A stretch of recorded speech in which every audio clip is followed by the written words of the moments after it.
Unable to locate them, but we are told that obviously the owners of these trucks have been contacted, but yesterday night it was not safe to come out here, so we expect that during the course of the day they will come out here. Bonga Mkhize will show you the cleanup operation that is currently underway. Now that it's it's closed. No chance game. Good morning, it's just gone 7 o'clock. Be advised that the Alpine Road intersection on Mgeni Road has been severely affected as a result of protest action.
South Africa's 2021 local government elections will play out following some of the most interesting and turbulent developments in the country's young democratic history. Recent protests, looting, and arson followed in the wake of former President Jacob Zuma's incarceration, seeing Durban become the epicenter of unrest. Grievances by the country's majority poor exploded into unapologetic waves of looting and violence, while rogue elements of the African National Congress's intelligence structures worked in tandem with the chaos to destabilize the country, literally holding it to ransom. These events and happenings now see eThekwini as a metro with the most eyes on it. As rebuilding and reinvestment into the city's business landscape depends on political and economic stability, what might politicians promise in this regard? To find out, I headed to the Dennis Hurley Center, where I got the chance to capture some of these promises to the city's most marginalized citizens.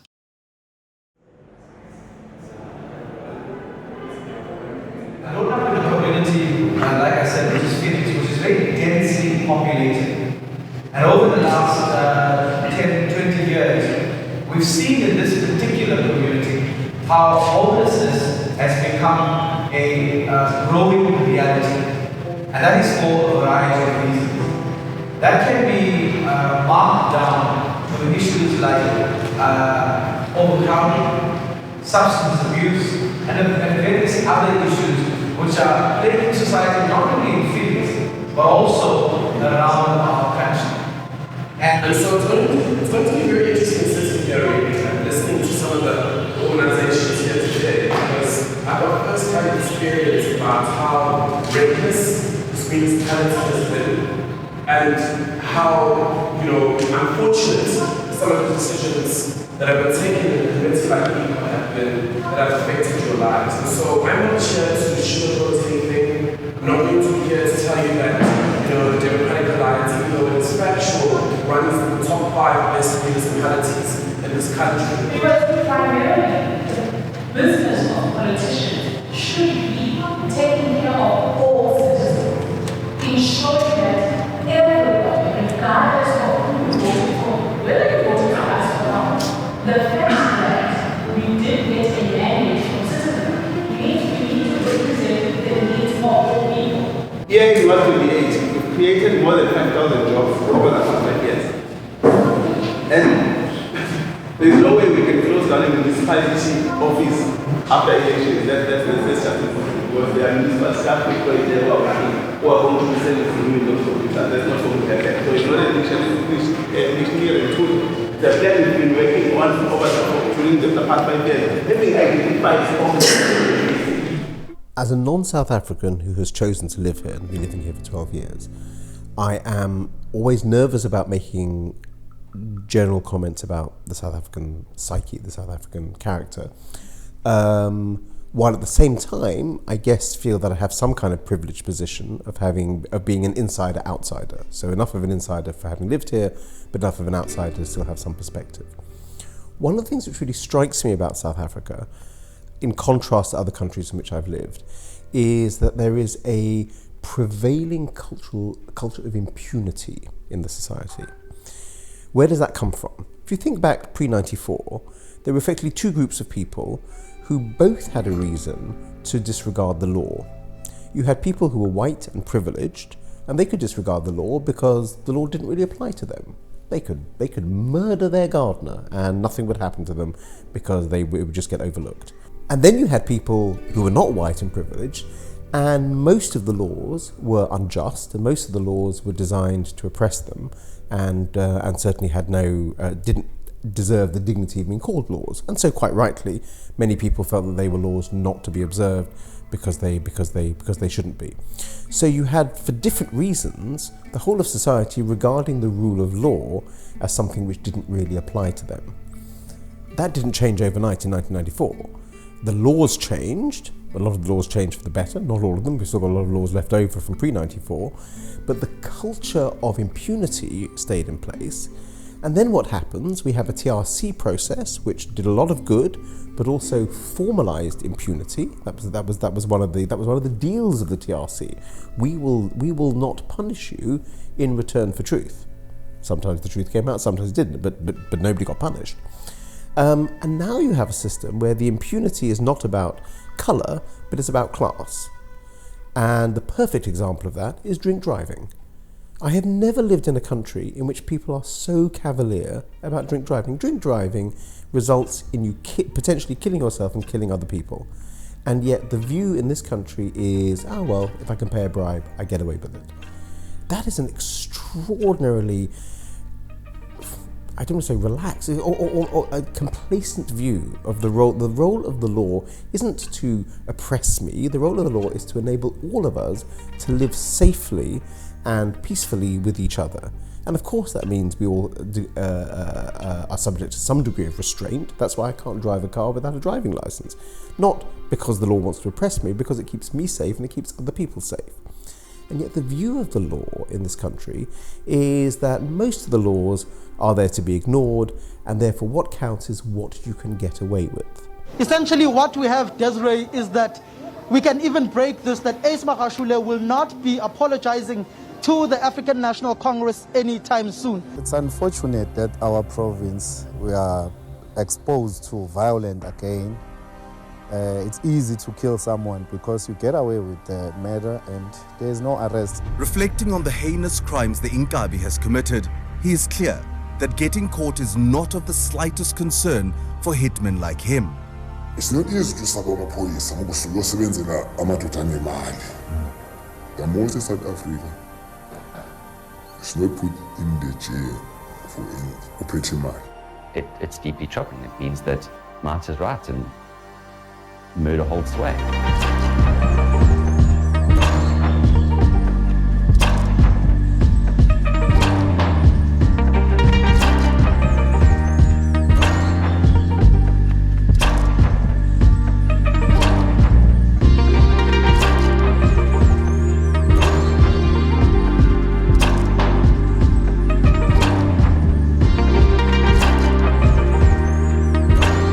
So voter intimidation, settling of scores with rivals, like that, yeah. The intelligence on, we think that vote buying. Well, now we've become more sophisticated.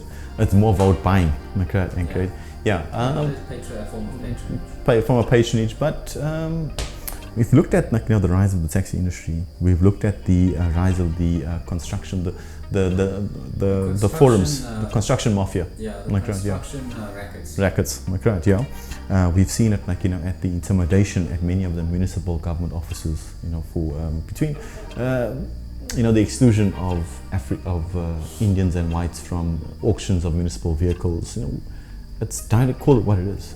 It's criminality, it's intimidation, most blatant forms of intimidation. So you are absolutely right. That can only be run with, those sort of operations can only be run with some sort of protection from people in intelligence services, people in government structures, people in the police. So, yeah.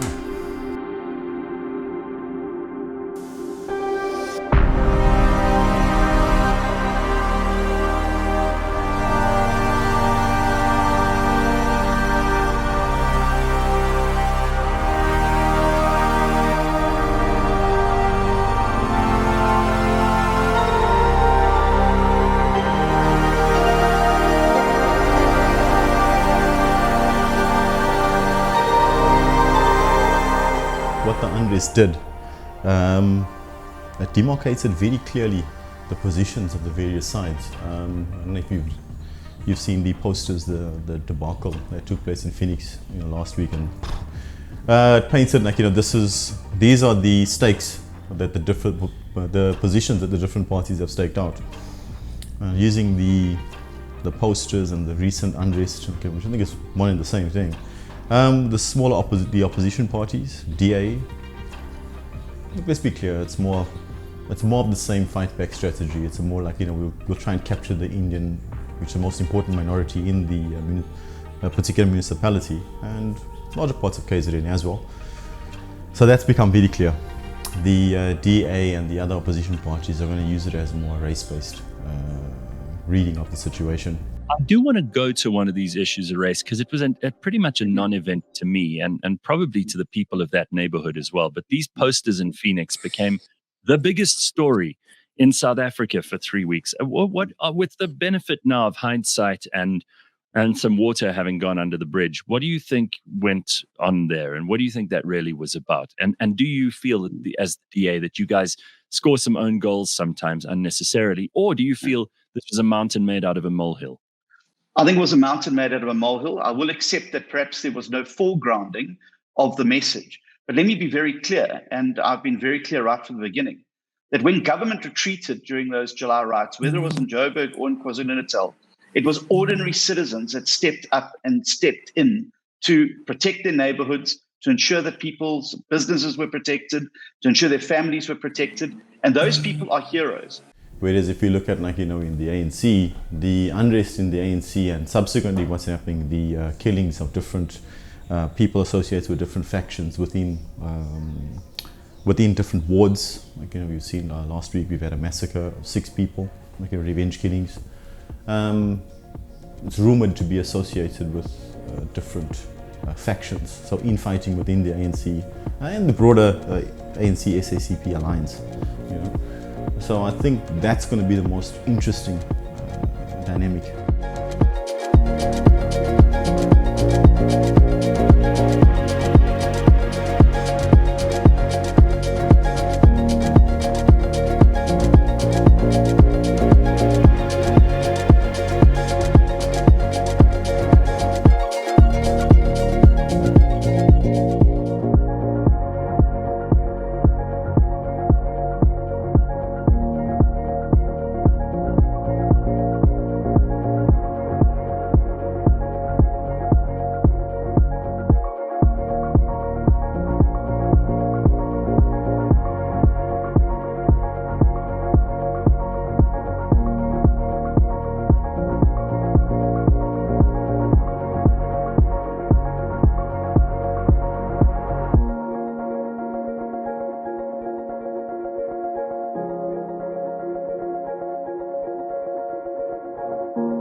Thank you.